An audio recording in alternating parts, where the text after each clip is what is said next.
How you doing, everybody? It's Friday the 18th of January 2010, and it's coming up to 5:30 in the afternoon, and I've been trying all day to load a video up onto YouTube, a 9-minute video, and I don't know what's going on. I obviously put a block or something on it because it's just I've done exactly the same as I do every other day, and it just keeps coming up video aborted. So I don't know what's happening. It's obviously something. I've fair idea that they mightn't like something I said in it or something, but I don't know. I mean, I would have thought they would have told you that the content was unacceptable or something like that. But anyway, so what I'm going to do is I'm going to break it up into 2 smaller videos. That's the only thing I can do at the minute. So I'm going to deal with the first part of what was in the original longer video, and that's to do with C.I.E. And normally I wouldn't be interested in C.I.E. I wouldn't give a monkey's about C.I.E.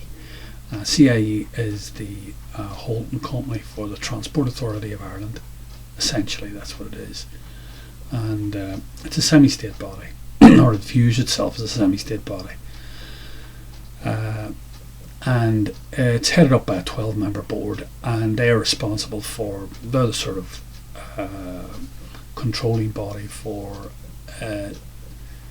Northern Ireland, Dublin Bus, and C.I.E. itself. Okay, so as I say, normally I wouldn't be interested in it, but about a couple of days ago I read a fascinating article about down in the High Court.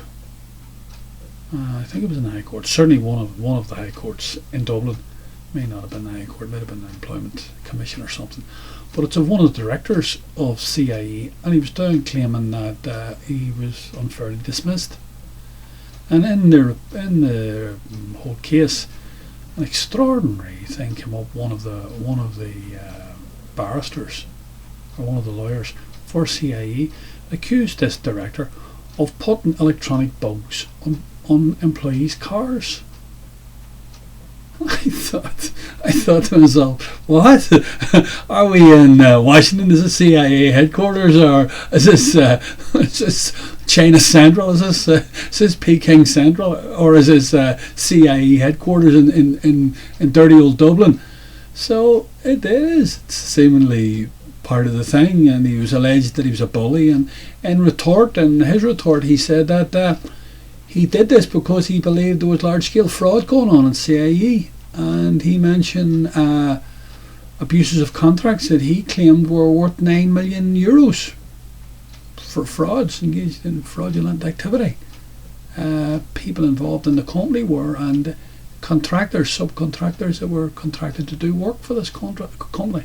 So the whole thing, that sort of rang a little bell in my mind. And then today I read in the Irish Times that they've got a massive hole in their pension fund, and they're also got another major grant, a public service obligation grant, it's called, from the state for 320 million. So I've put all the links. There's 3 links to them. There's the further accounts.